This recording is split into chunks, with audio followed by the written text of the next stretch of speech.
So what's up everybody, Black Clover 335 translations are out, and I waited for the officials to come out because there was a couple of lines that I had to wait until the officials were out. The whole paladin thing, and also apparently how the magic is now with Sister Lily. It's very interesting as to all of this. I have to hand it to 𝙲𝚘𝚡. He's been throwing fire since the break, so hopefully he keeps it up. Alright, so let's get into my Black Clover 335 review.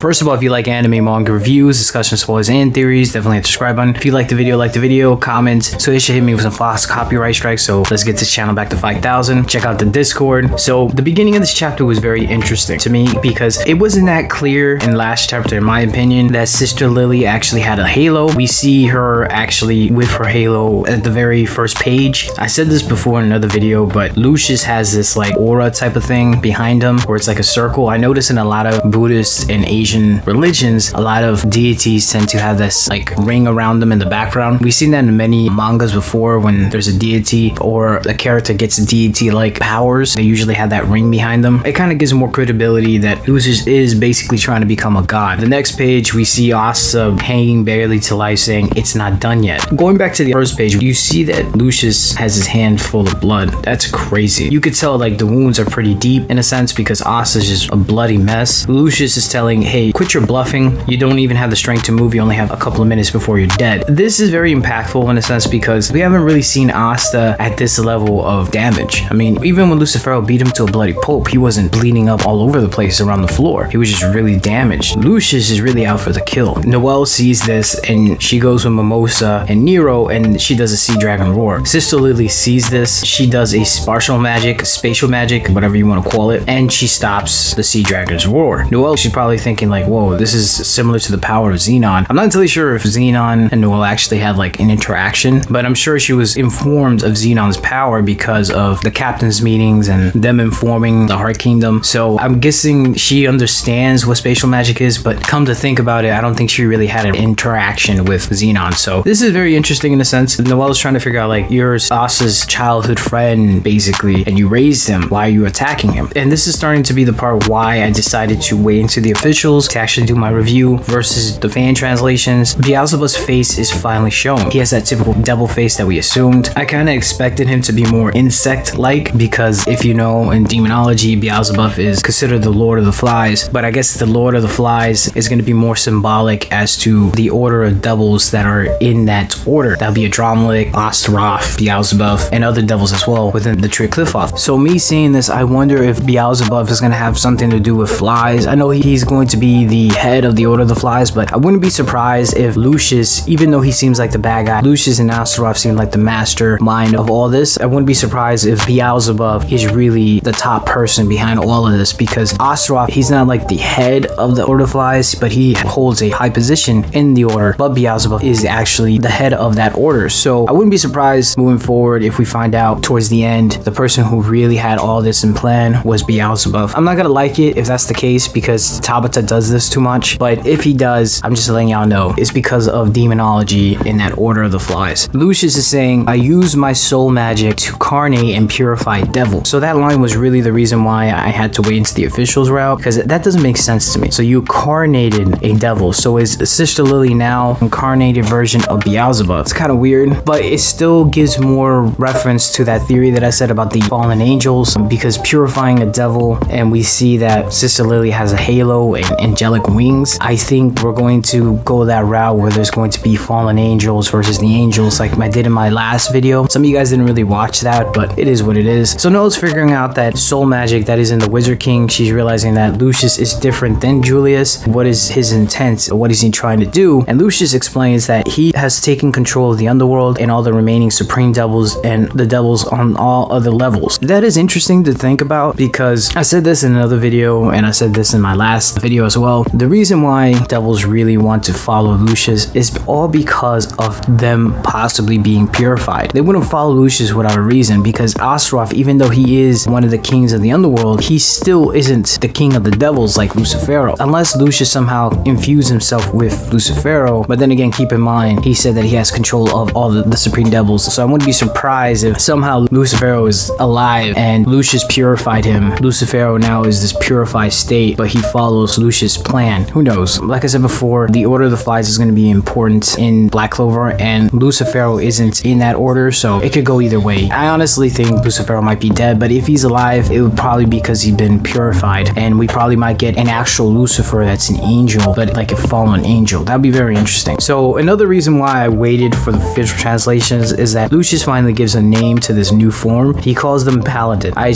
researched it in my spoiler video, and it's basically just warriors, which what Lucius says, and they're going to be fighting for the sake of the world. In demonology, a lot of demons tend to have legions of demons in their army. So Sister Lily, even though she's been purified, there's a possibility that she's part of this new legion that Astaroth and Beelzebub have. I think Sister Lily is now a part of Beelzebub's legion, and because Lucius is purifying devils, I wouldn't be surprised that instead of having demons, they purify these devils. Lucius purifies all of them, and there'll be a legion of basically this evil angels that we see. I think it's gonna be a lower level than the fallen angels from the supreme devils. That's why I think Lucius is calling this new form Paladin versus actually calling it a fallen angel. So be on the lookout for that. It's gonna be very interesting. Lucius, typical bad guy, saying, I will rule the world that these paladins fight for, and there will be a wizard king none compared to me, and I will be the wizard emperor. You see Asta barely hanging to life. Mimosa and Sekre are basically trying to help Asta. Sister Lily, she's looking at them, and then you see her grimoire lights up, like she does a spatial magic spell from her grimoire. That is crazy. That kind of gives more reference to what Lucius was saying, how devils are incarnated, how he incarnated Beelzebub and purified his magic in a sense. So in other words, these paladins, whoever Lucius decides to incarnate in these paladins, it goes into the grimoire. So essentially Beelzebub has a grimoire now, and that's Sister Lily's. I'm telling y'all, this is crazy, y'all. This is beyond epic. In this new dimension that Sister Lily has made, it's called Sacred Devil Control Spatial Magic. Noelle, her spells are dissolving. Sister Lily is giving praise to Lucius, saying it's a cage of a sacred space. Who would have ever thought that I'll have a spell like this? You gotta thank Master Lucius. She's letting everybody know that don't worry, everything's going to be fine. You will understand that Master Lucius is right. It's very sad to see Noelle in this situation, and also Mimosa, because they are trying to do their best to try to help Asta, but they can't do anything. They're literally in another dimension. And this is similar to what happened to Yami when he got taken and the Black Bulls just saw him get taken, couldn't do anything. That's that similar effect. I like that. You know, it's kind of showing that even though there's parallels in the arcs, it's an opposite arc. Noelle is basically saying, stop it, you're Asta's childhood friend. Sister Lee says, sorry Asta, but your death, it will bring peace and happiness to the world. Asta's, from what it looks like, his final words is saying, sister, I swear I'll save you. And well, he couldn't even actually finish that. And Sister Lily does an attack on Asta, which makes it look like Asta just vanished and completely disintegrated. But we all know that Asta got teleported to somewhere else. And I wouldn't be surprised if maybe there's a possibility that Sister Lily's still in there, and because she has such a strong emotional connection to Asta, she teleported him to a place where he can heal. And that's her final will that she was able to do. You basically see like a big puddle of blood where Asta was at. Noelle, Mimosa, and Sekre all in despair, seeing Asta, the person they care about, their friend, their possible love interest, gone. Lucius is saying it's done. Now the ideal world will have no flaws. Judgment Day will come in 7 days, and this will be humanity's final holy war, fought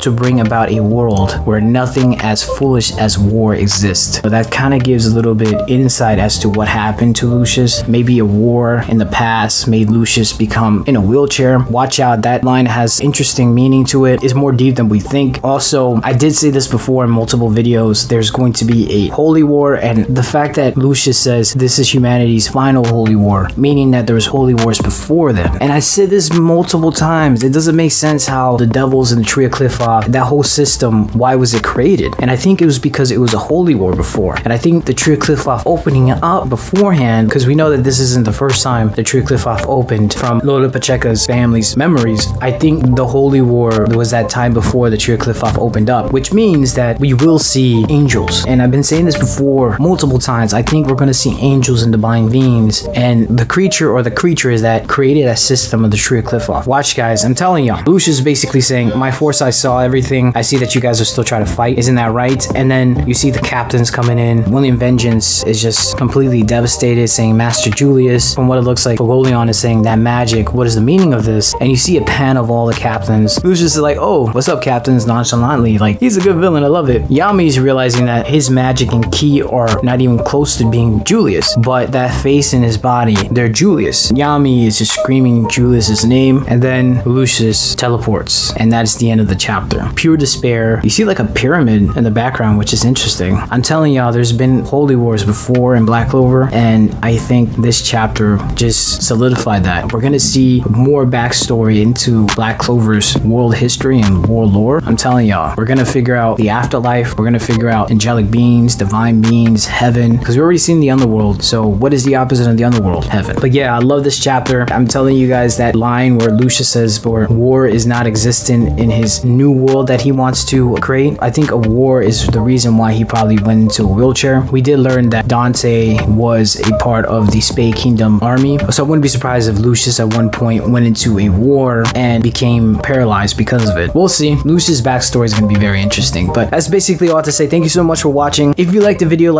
let me know what you think about this chapter. Let me know what you think about my video. Let me know what you think about Lucius and him starting a possible holy war. Do you think that fallen angels are going to start appearing more in Black Clover? Do you think Lucius was actually in a wheelchair because of a war that happened? Do you think that Asa's actually dead? Or do you think that Sister Lily, the small amounts of will she still has left, acted against Lucius and brought him to a place where he can possibly get healed? Like if you liked the video, comment, subscribe, and I'm out of here.